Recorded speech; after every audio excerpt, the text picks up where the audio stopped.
Thank you. Cool. Do we have the slides? No, we don't. How could we? Cool. There we go. So apologies while I turn around occasionally, but these are basically notes for me instead of for anyone else. But basically, this is going to be the truth about publishing, tips, tricks, whether you should pitch. You should, if you're watching this, pitch a game. For everyone that's in the room here live at the moment, some of this you might sort of go, okay, yeah, duh. But hopefully for some people watching at home, it might be a little less obvious. And in that tiny little writing there, so it says, sorry in advance for the terrible graphic design. I'm not a graphic designer. These slides are going to look like mush. But cool, about me / us. So hello, I'm Ryan Brown, or Toad's Anime. I'm the head of words at Super Rare Games at the moment, which is a really odd title. I'll probably change that. But basically what that means is I'm the head of marketing for Super Rare Games, and I help do biz dev stuff, business stuff, scouting, all that tasty stuff with George Perkins, who runs the company. And if you don't know about Super Rare Games, so our main business, so over the last 4 or 5 years, we've been releasing physical Nintendo Switch games. So every 2 to 3 weeks we release a physical game. You may have seen some of them around. There's a lovely picture of some of them there. We did Webbed recently. Our most recent one is A Short Hike, a sort of big influential indie game. And yeah, so that's sort of what we're known for, that's what our community is, and where all of our customers are at. But then very recently we started Super Rare Originals, which is our original games publishing label.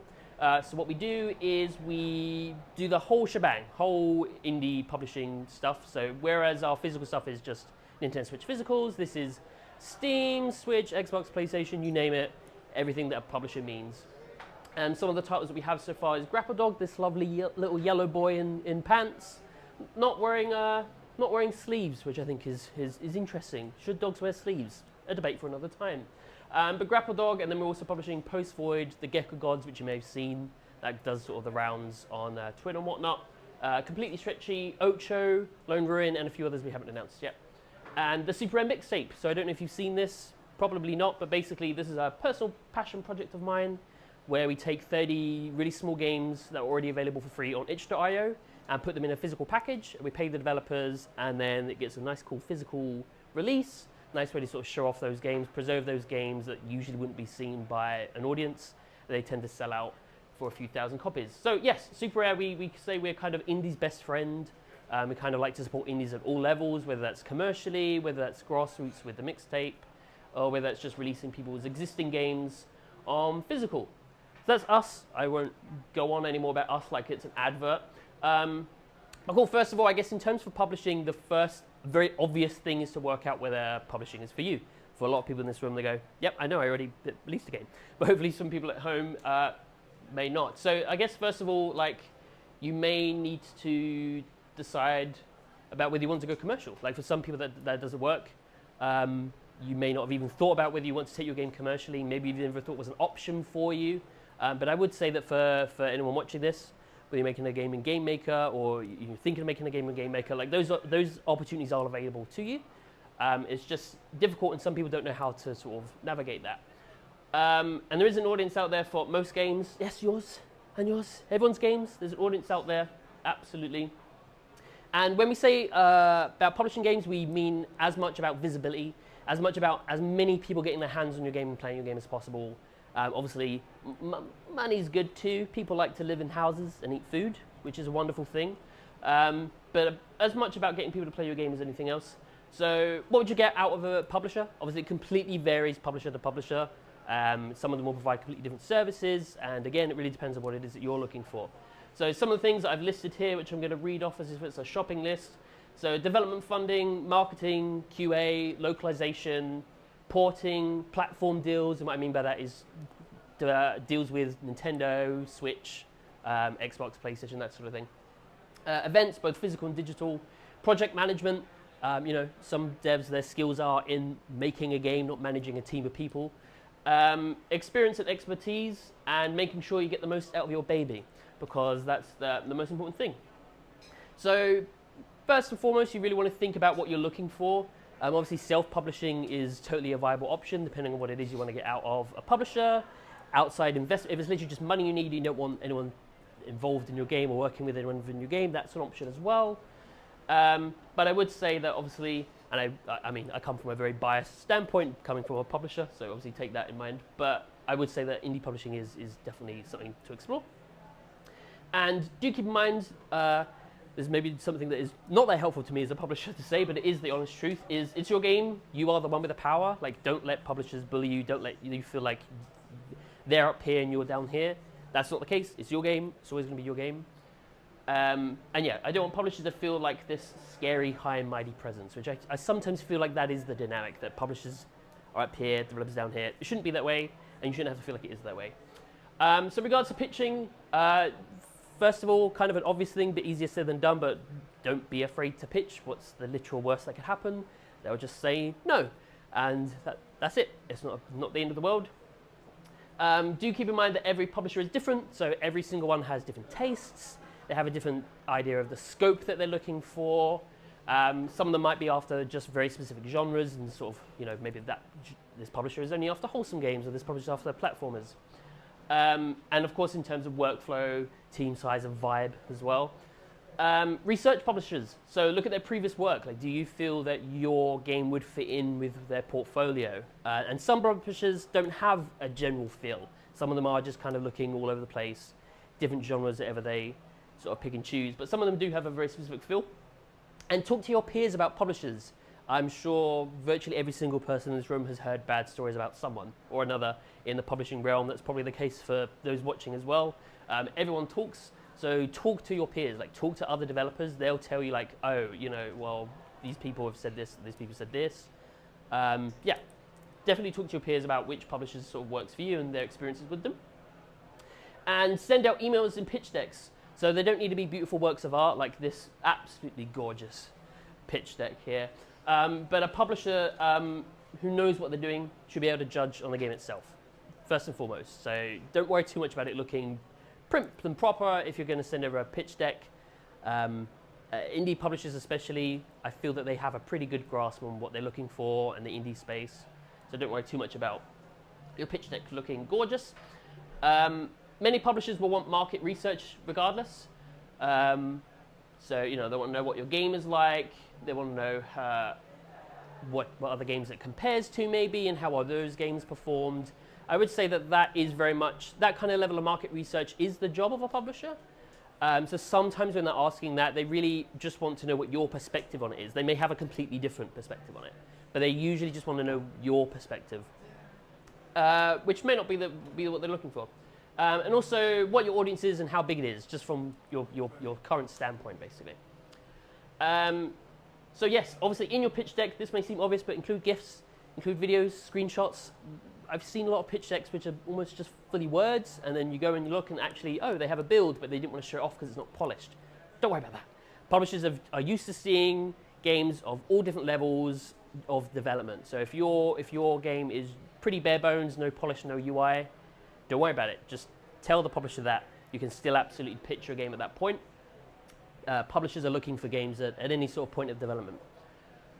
And do include a link to a build. Again, even if that's really early on, if you've got something, you may as well show it off. If you feel that doesn't properly represent the game that you want to be pitching, just make sure that you're explaining what that is, so what your final game will look like. Yeah, and on that point, just paint a picture of your finished game. So what is its narrative? Like, what is its gameplay going to feel like in the end game? Even if you have a build that's, say, half an hour and you think the game's going to be 6 hours, something like that, you need to kind of explain what you feel that gameplay flow is going to be like throughout the rest of the game. Because even if a publisher understands that, it's questions that will be asked of them if they're talking to PlayStation or Xbox and stuff like those are the sort of questions that then come up from all ends. And a length estimate of your game. Doesn't need to be exact. As with anything in your pitch deck, your final game is going to look very different to what you told a publisher in your pitch deck, and that's completely fine. Everyone understands that. So if you say your game is going to be 6 hours and, oh no, it's launched at 4 hours, you're fine. No one is too bothered. Yeah, and explain who you are. Like, you as a person, as an individual, or as a team are part of the pitch. That's part of the reason that a publisher is going to want to work with you, because of you and your personality and what you bring to it. So do definitely include a slide on you and your team. Explain who you are, why you like games, why you're developing this game, what it means to you, anything you've previously worked on, even if it's jam games, even if it's games that are sitting on itch.io, even if it's games that are sat on your hard drive and no one's ever seen. Talk about it. People want to know about about you and about the team that they're talking to. And if you are at a discussion stage of your pitch, so obviously for this, it's very much just cold call, email kind of stuff. But if you are getting to a point where you are talking to a publisher, having a call with a publisher, and definitely keep your mind straight about that. Like publishers talk obviously to a lot of people. Getting to that stage is not an assurance of a deal. But if you do get to that point, what can they do for you? Like that pitch needs to work on both ways. You're at that point pitching to each other. It should be very mutual. It shouldn't be that you feel like you're groveling for help, that you're sort of an employee asking the boss for a raise sort of thing. It should be a mutual pitch. Oh, hooray, you've got a publishing offer. Well done. You did it. You're magnificent. So a dev and publisher should feel like a partnership. As I said, you're a team. You're not an employee. That should be part of your consideration as to who you're going with, is whether you feel like you gel well with that person. Especially in regards to indie publishing and indie games in general, it's so passion driven. Like it shouldn't just be all about numbers. From a publishing side, it should be about pure passion from them, just gelling well with that team. Like this is a team you may work with for a few years, so you really want to make sure that you get along with these people. And are they passionate, or is it just pure numbers? Do make sure that you feel that they are actually genuinely passionate about your game. And if the people you're talking to are excited about your game, who are those people? Who are they? Who are you talking to? Is it just a biz dev person that's going to sign your game and go, love your game, it's amazing, pass it on, and then you'll never hear from them again, and you're working with people on a day-to-day basis that might not have even heard of your game previously? You want to kind of find out who those people are that you're going to be talking to day to day. Like who are the marketing team, who are the production team. With some publishers like ourselves, they're actually in those pitches, so the people that you are talking to are going to be the people that you would talk to every day going forward. That's not necessarily the case for every publisher, and that's fine, but just make sure that you learn who those people are and what their level of involvement is going to be. You get to know those people, talk to multiple publishers still, even if you've had an offer. A publisher is almost going to expect that if they feel your game is good enough, you're probably going to be talking to other people, and you don't just, if you just had one offer, don't sit there and go, oh my gosh, I've had an offer, I need to get it. Talk to multiple people. We even actually encourage our developers to do that, like talk to multiple people, feel like the deal that you're getting is one that fits you, because if you sign something then you're unhappy, that's no good for anyone. So do talk to multiple publishers. No one's going to be afraid if you're doing that. Don't be afraid to negotiate as well. Generally speaking, if a publisher isn't just going to go, nope, you've asked for too much, goodbye, we're done. That's rarely going to happen. And if it does, probably not a good sign that it's a good vibe at the company anyway. So yeah, don't be afraid to negotiate. Obviously, the publisher is going to have their hard limits, but they'll explain that, and that'll be completely fine. And this is an odd one to suggest, but a really good point. Show the contracts to a lawyer. We always tell developers when they're pitching to us to show our contracts to a lawyer so that someone else can independently verify it. We usually suggest Sheridans to our devs, which, sometimes they come back and those lawyers may say something that doesn't favor us. But I think it's super important that you actually show the contract to a lawyer before you sign it, especially one that's used to this kind of contract, like publishing contracts. So make sure that you understand the deal. So just some things to be aware of that you may not check necessarily. Do you keep IP rights? That may not necessarily be something that's important to you, which in that case, great, but do you keep the IP rights? Will you be able to go and make a sequel to your game with a different partner if you feel that this one didn't go well? Or are you happy, of course, for them to have franchise rights, and that's great. Is it a good deal? So generally speaking, I'm sure if you're aware of publishing, you may have heard some numbers like 60-40, 70-30 in your favor is the general standard. Don't only focus on the percentage, of course, because I wouldn't turn a deal off just because you think you can get 10% more, because what does that mean, really? Some companies might have less, they might have more in your favor, but what else are they providing? Like what else fits that? So don't take that as part of the deal, the percentage, but consider everything else that they're going to be doing for you. Do you recoup fully before making money? That is often how it works. Or are you going to be taking day one sales? So some examples of that are if you sign a 70-30 deal in your favor, some developers might go, look, we actually want you to have some money before you're recouping for 8 months. So we could do a 10-90 deal where you get 10% up until the recoup is done, and then you'll be able to switch back to the options like that are available, and feel free to recommend them as well when you're talking to publishers. Understand where that funding's coming from. Understanding if that money is the money that the publisher has, or if it's coming from investors, if it's coming from platform holders, because that can kind of dictate sort of the decisions that publisher is going to make. And decisions on milestones, funding use, like marketing, production, QA. How involved are you going to be in those decisions? Now, of course, a publisher is going to know best often for a lot of those areas, but I do think it's important that you are at least involved in some of those discussions. Like, you don't want to learn, oh, 200 grand has been spent on something which I didn't even know about and I don't agree with. It's important that you're kind of involved in some of those discussions. It kind of goes back to what I said before about making sure that the people you're speaking to on a day-to-day basis are people that you know. So yeah, will you be involved in those discussions regarding funding use, events, announcements, who's creating the key art, who's creating the trailers, who's going to run the socials? For some devs, they want to run their socials in the community still, some of them don't, and that's absolutely fine either way. And how regular will your communication be? That's an important question to ask. Like, for us, again, as an example, we usually say, we'll talk as often as you want. If you want to call once a month, we'll have a call once a month. If you want to go away and make your game and we'll leave you alone, that's fine. And then we'll just message you on Slack or something sometimes. So yeah, find out how regular your communication is going to be and where. And I guess finally really is, if things do go sour, which would suck, but you definitely have to consider that it could, is there a clause for parting ways? Are you stuck in this deal? Is there a way out of it if things go really, really poorly? You can ask about that. Other, my favorite slide, other. Stuff that doesn't fit in the other ones. So there are opportunities out there regardless of your scope. So whether that's full console commercial publishing, whether that's sort of the mixtape stuff that we do, Evercade, whether it's just itch.io. There are definitely multiple options for you in seeking opportunities in all different ways.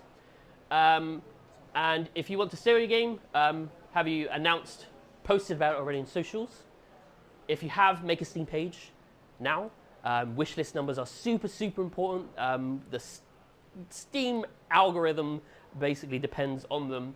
And so if you have announced your game, if you're posting about it regularly, if you're using sort of hashtag screenshot Saturday and you're showing bits off, you kind of should already have a Steam page just so you're accruing wish lists. You could do that even before you're talking to publishers or whether you know you want to talk to a publisher. Don't announce things too early. So announcing, for example, that your game is coming to the Switch before you want to go and talk to publishers. So if if you're really early in development and you announce on your Twitter, by the way, I'm making this for the Nintendo Switch, and the game's 2 years off and you haven't spoken to publishers yet, that could have been quite a big announcement beat for when you have a publishing deal. They might want to do press rounds on that. You'll get a lot more coverage from it that way. And for some platform holders, so if your publisher is going to talk to other platforms, they may go, oh, you've already announced it for this, so we can't do an exclusivity deal, goodbye.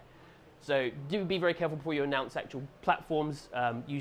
No platforms care about Steam, so you're good on PC, but in regards to consoles. Prepare to go dark. Sometimes if platform funding does happen, they kind of want you to be quiet a little bit. They don't want to show off too much of the game. Again, you don't need to worry about that until you kind of have a deal. But absolutely do keep a folder of shareable content, really cool GIFs, videos, that sort of stuff. It's obviously really helpful to be posting regularly, accruing those wish lists. And yeah, building up an audience yourself, building up a community before you even pitch. If you are in a position to be able to do that, obviously that's amazing. If you can go to a publisher and go, I have a Discord with 5,000 people in, and they all love the game, then you're in a really good position. You don't have to have that, but it obviously is a positive. And yes, we do all look at hashtag Screenshot Saturday, hashtag indie dev, hashtag game dev, all of those things. We're watching you. We're looking out for your games. So absolutely use those hashtags, especially if you are looking for a publisher, because sometimes the job might be done for you. They might scout you and go, hello, love your game. We should publish. Be contactable. This seems obvious, but there are an awful lot of devs, especially on sites like itch.io, that I've just not been able to reach. They have absolutely no contact information. They have no social links. They have no emails on their pages. Please put that there. Because you never know what kind of opportunities may be available. Absolutely do be doing that, whether that's for publishers or press may want to talk to you. Make sure that you're contactable in some form. As I mentioned before, connect with your peers. Your social posts taken off for a publisher to see them in the first place is often because as a community, you're all sharing each other's posts to begin with. So if you're using hashtag Screenshot Saturday, those first 100 retweets are probably coming from other indie devs in order for them to get rolling and to be seen by other people. And lastly, of course, understand that rejection is completely okay. Whether you're talking to a publisher and it falls through, or you're not and you don't manage to find one, not everyone's first game is going to be an indie darling, and that's completely fine. Your game is still part of your journey and where you're moving forwards to, so absolutely no worries if you don't manage to get one. And that's me done waffling, so if anyone has any questions, please feel free to ask away. Oh, and if you're online, then just DM me or something, I guess. The future. Yeah, any questions at all about publishing or Super Rare or anything at all? Amazing, I covered it all. I did it all. I've answered every question. Cool. I was going to say, sorry, no, just interested more than anything. I'm not looking for a publisher, but how often would you say, for Super Rare specifically, that you would say that you're like fully booked and wouldn't be taking pitches, or are you kind of just always taking pitches? We're kind of. Yeah, sure. Yeah, so the question was, as a publisher, how often are we actually scouting, basically, like, or are we fully booked and just stop? So we're kind of always looking. So of course we do have a calendar. We can't just publish every cool game we see, which is very painful to us, frankly, because we see so many and have to turn some down just because it's not going to happen. But we are always talking to people, even if we are fully booked, because you never know if a game's going to be pushed out. You never know if the developer's willing to push it out, that sort of stuff. So yeah, I'd say we're always having those conversations. As an example, for us personally, our next year and a half, it's done. Like it's kind of really busy. But we're still talking to developers who are currently saying, actually, I want to launch in November 2022. We're still having those conversations with them, just in case there's something that can happen. So yeah, I feel that obviously I can only through any of this talk through personal experience and how our publisher works. But I feel that's probably the case for a lot of publishers. Cool. Anything else? Amazing. Cool. Thank you very much.